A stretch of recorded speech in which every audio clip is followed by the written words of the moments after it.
B, Congress party 20% से कम है, ये आप लोग जानिए। मैं बार बार कह रहा हूं, कहीं आपका वोट फजूल जाएंगे, कहीं अननेसेसरली यहां पे फिर एक बार वो बीजेपी वाला जीत जाएगा, उससे कोई अच्छा नहीं होगा, कोई फायदा नहीं होगा। हम लोग अमन चाहते हैं तो बीआरएस को जिताना चाहिए। कांग्रेस जीत के कुछ नहीं करने वाला है।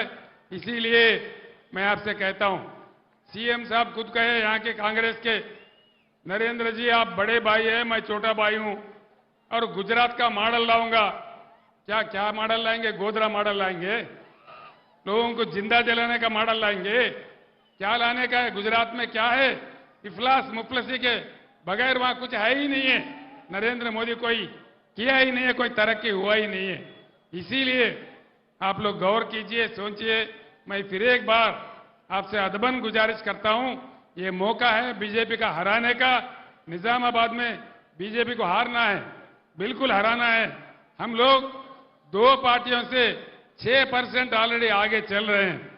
कहीं आप लोग अननेसेसरली उनको डाल के गुमराह होके किसी के बातों में आके गलती मत कीजिए, फिर से बीजेपी को जीतने मत दीजिए।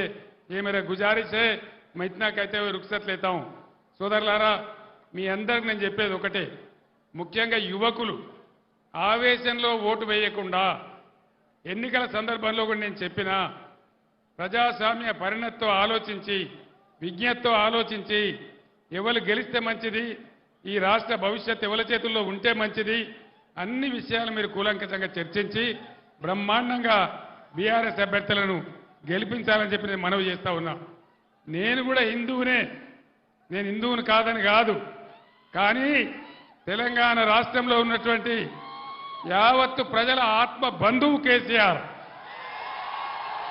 ఏ ఒక్క వర్గానికో కాదు, తెలంగాణలో ఉన్న అందరు ప్రజలు బాగుపడాలి, అన్ని వర్గాలు మంచిగా ఉండాలి. హిందూ ముస్లిం బాయి బాయి ఉండాలి, అందరం కలిసి బతకాలి. దానిలోనే గొప్పతనం ఉంటుంది, దానిలోనే బలం ఉంటుంది. కానీ ప్రజలను విడదీసి చీలదీసి మత విద్వేషాలు రెచ్చగొడితే వచ్చేదేమి ఉండదు.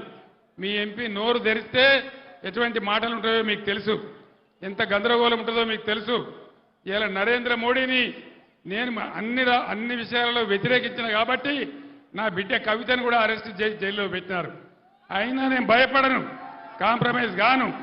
ఎట్టి పరిస్థితులలో పోరాటం చేస్తే తప్ప కేసీఆర్ ఏనాడు కూడా లొంగిపోయలేదు, ఇప్పుడు కూడా లొంగిపోయే ప్రసక్తి లేదు.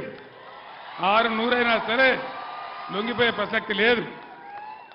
ఇంకో మాట కూడా నేను మనవి చేస్తా ఉన్నా, నరేంద్ర మోడీకి మెజారిటీ వస్తలేదు, తుస్సుమన్నది.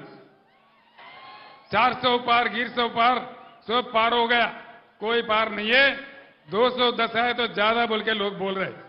అందుకోసం మనం 14 ఎంపీలు గెలుచుకుంటే తెలంగాణ కేంద్ర రాజకీయాలలో కూడా కీలకంగా మారుతుంది. ఈ బీజేపీ గవర్నమెంట్ రాదు, కాంగ్రెస్ గవర్నమెంట్ రాదు, ప్రాంతీయ శక్తులు ఏర్పాటు చేసే గవర్నమెంటే వస్తుంది. అందుకోసం మనది కూడా కీలకమైన పాత్ర అవుతుంది. కాబట్టి దయచేసి ఈ రాష్ట్రంలో బీజేపీ వాళ్ళందరినీ ఓడించింది బీఆర్ఎస్ పార్టీ, కాంగ్రెస్ పార్టీ కాదు. కాంగ్రెస్ బీజేపీ కుమ్మక్కైతాయి, రాత్రికి రాత్రి ఒకటైతాయి, ఆ మోసం కూడా చేస్తారు. కాబట్టి దయచేసి మీ అందరూ నేను కోరేది, రైతులకు ఎట్లయితే ఇలా గవర్నమెంట్ దిగొచ్చి రైతు బంద్ వేస్తున్నదో అదేవిధంగా అన్ని హామీలు అమలు కావాలంటే, కరెంటు చక్కగా రావాలంటే, విద్యార్థులకు న్యాయం జరగాలంటే, కృష్ణా గోదావరి నదుల నీళ్లు మనకే దక్కాలంటే బీఆర్ఎస్ అయితేనే పేగులు దిగేదాకా కొట్లాడుతుంది.